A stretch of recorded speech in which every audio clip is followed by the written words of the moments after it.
Hello. I apologize for the crappy quality. My phone's being goofy, so I'm using my laptop, which does not apparently have a very good camera. Anyways, I'm doing this in person because the first time you get feedback, it's easy to look at that and say, oh look, here's the stuff that I have to fix. This teacher's a jerk. What's going on? As opposed to, hey, here's the ways I can strengthen my paper. My teacher wasn't expecting it to be an A level, and since this is my first college writing paper and I've never been in a college writing class before, I'm probably not up to an A level, right? I mean, that makes sense. If you could write college papers at the A level, there'd be no reason for you to be in here, right? So look at the feedback as, hey, this is how I get it, my level up, right? I also threw you right into the deep water, right, with this saying, hey, write this letter without going into a lot of detail. A couple things.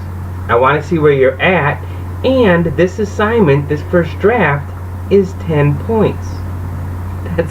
It's nothing. The points are not important. What's important is that you look at, hey, here's the system. I get a sheet. It says these are the things that I need to do. Have I done them? Like following, word count and addressing the student, bringing in something from the article, etc. And then once we have this base, now we can say, okay, how do let's get into really making it a stronger paper, right? And so I have a whole page of stuff printed out that you should really read. There's good information in there. But I want you to think about your audience, right? And also think about if you just bombed a test and you thought the teacher didn't like you and you thought you weren't good in the subject. If someone came up to you and said, hey, be positive, try harder, and walked away, what would you do? I would probably give them the finger, right? Because saying, hey, try harder when you just failed is probably not going to be too effective, right? Now, if I added some more detail into that, right? Well, saying, hey, this is hard. Many of you mentioned the change of a new semester, coming to college for the first time. That's a really nice point to make, right? And say, so, you're going to make some mistakes. You're going to have to learn the way. And if you do these things, they will help you be successful. So instead of saying try harder, right, and leaving it at that, and most of us would be like, screw you, buddy. We can say, hey, here are some things you can do that are going to change those results. And also, we, especially when we're in a bad place or feeling like we're in a rough spot, we know BS, right? So if you tell somebody that they're a great student and they just failed a test, they'll be like going, what's going on? Or if you say that teacher hates me and then the person says, hey, go talk to your teacher. Like, well, I just told you that teacher hates me. Why would I go talk to a teacher who hates me? Right? So you're going to have to let them know, hey, maybe it's tied into not taking responsibility.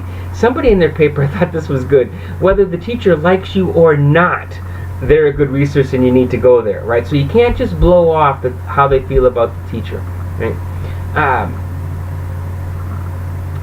I lost my train of thought. But I think that's the big stuff, right? And so now what you're going in, right, make those changes, read what your other students have said about your paper, put that all together, right? And then you'll have a stronger paper. Oh, the other thing that I want to say too is, even though it's a letter form, it still has all of the elements of an essay. You start a letter with an introduction, right? If it's a business letter, it ends with the request, right? Which is your thesis, your main idea. So it's like, hello, we had that meeting, right? Something, something, and here's my advice.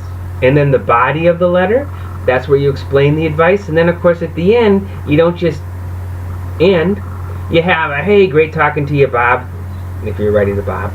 But you have a conclusion, right? Where in an essay, you summarize, maybe you have a call to action, right? And wrap things up. But your letter should do the same thing. So you're writing a letter, and it has all of the pieces of an essay. It just gets formed a little bit differently because now you're starting out with Dear Taylor example. So, keep going. What's important with this first draft is sure not the grade. It's what you get out of, hey, this is how the system's going to work. How well did I look at the assignment sheet? Right? And how am I putting my argument together? And we're going to be spending the next 5 weeks really fine-tuning how you put an argument together. Right? So, keep at it. I'll talk to you later.